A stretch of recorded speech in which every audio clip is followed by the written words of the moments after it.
आज कहते हैं शाप दे दिया। इस प्रकार इंद्र के शाप को पाकर दोनों बड़े दुखी हुए। इंद्र के शाप से मोहित होकर वे दोनों हिमालय पर्वत पर पिशाच होकर दुखी होकर रहने लगे। पिशाच योनि से उन दोनों को बहुत संताप और कष्ट हुआ। शाप से मोहित होने के कारण उनको गंध, रस, स्पर्श का भी ज्ञान नहीं होता था। शरीर में जलन होती थी, उससे शरीर पीड़ित होकर गिर जाता था। नींद नहीं आती थी। उस गंभीर पर्वत पर भ्रमण करते हुए शीत से पीड़ित वे दोनों परस्पर वार्तालाप करने लगे। शीत के कारण दांत कटकटाने लगे और शरीर में रोमांच हो गया। पिशाच शीत से पीड़ित होकर अपनी स्त्री से बोला, हमने ऐसा कौन सा दुखदायी पाप किया है जिस दुष्कर्म से हम दोनों को पिशाच योनि प्राप्त हुई है। ये पिशाच योनि को कठोर और निंदक मैं मानता हूँ, इसलिए किसी प्रकार का भी पाप नहीं करना चाहिए। इस प्रकार के दुख से घबराकर चिंता करने लगे। देवयोग से माघ शुक्ला एकादशी, जो आज के दिन की एकादशी है, वो आ गई। जो तिथियों में श्रेष्ठ जया जिसका नाम है, ऐसी तिथि आ गई। उस दिन उन दोनों ने कुछ आहार नहीं किया।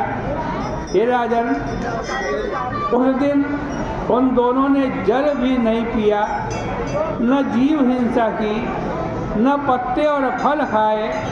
वे दोनों दुखी होकर पीपल के पेड़ के पास पड़े रहे। कहते उसी तरह आज बड़े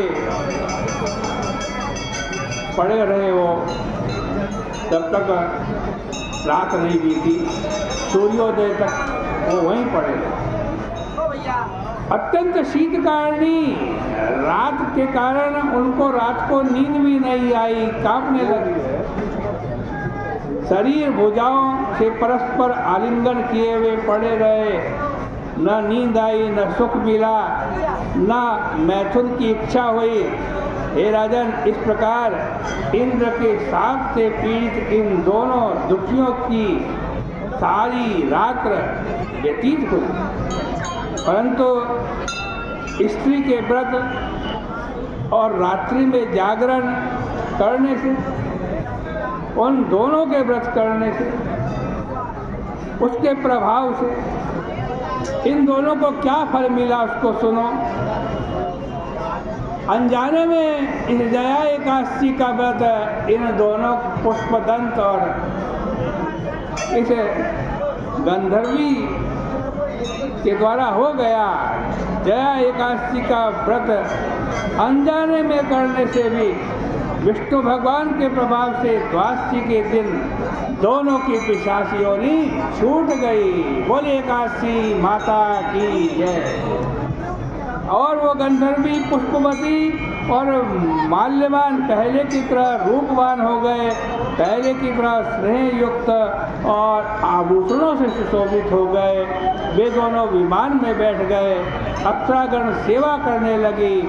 तुम्बुरु आदि गंधर्व स्तुति करने लगे। भाव भाव से युक्त दोनों स्वर्ग लोक में चले गए। इंद्र के सम्मुख जाकर प्रसन्नता से प्रणाम किया। उनको पहले की तरह देखकर इंद्र को बड़ा आश्चर्य हुआ। इंद्र बोला कि किस पुण्य के प्रभाव से तुम्हारी पिशाच योनि नष्ट हुई है, किस देवता ने तुमको मेरे शाप से छुड़ाया है। माल्यवान बोला, वासुदेव भगवान की कृपा और दया एकादशी के व्रत से हमारी शाप योनि दूर हुई है। हे स्वामिन, यह बात सत्य है कि उनकी भक्ति के प्रभाव से पिशाचत्व तो छूट गया है। यह सुनकर फिर इंद्र बोला, एकादशी का व्रत और विष्णु भगवान की भक्ति करने से तुम पवित्र हो गए हो और अब तो तुम मेरे भी पूज्य बन गए हो। जो मनुष्य शिव तथा विष्णु की भक्ति में लीन है वे निस्संदेह हमारे भी पूज्य हैं। अब पुष्पवती के साथ स्वर्ग में सुख से विहार करो।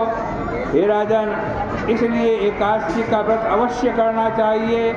हे राजेंद्र, दया एकादशी का व्रत ब्रह्म हत्या को दूर करने वाला है। जिसने इस व्रत को किया, हे नृप, उसको सब दान और सब यज्ञों का फल प्राप्त होता है। जिसने दया एकादशी का व्रत कर लिया, उसको सब तीर्थों के स्नान का फल मिलता है। जो कोई श्रद्धा और भक्ति से दया एकादशी का व्रत करता है, वह करोड़ों कल्प तक वैकुंठ में आनंद करता है। इस कथा का पाठ करने से, इस कथा का श्रवण करने से अग्निष्टोम यज्ञ का फल मिलता है। इस प्रकार से श्री भविष्य पुराणे माघ शुक्ल जया एकादशी व्रत महात्मा श्री कृष्णार्पणमस्तु, इस व्रत महात्मा को हम इसके पुण्य को भगवान श्री कृष्ण जी के चरणों में अर्पित करते हैं। बोले गंगा मैया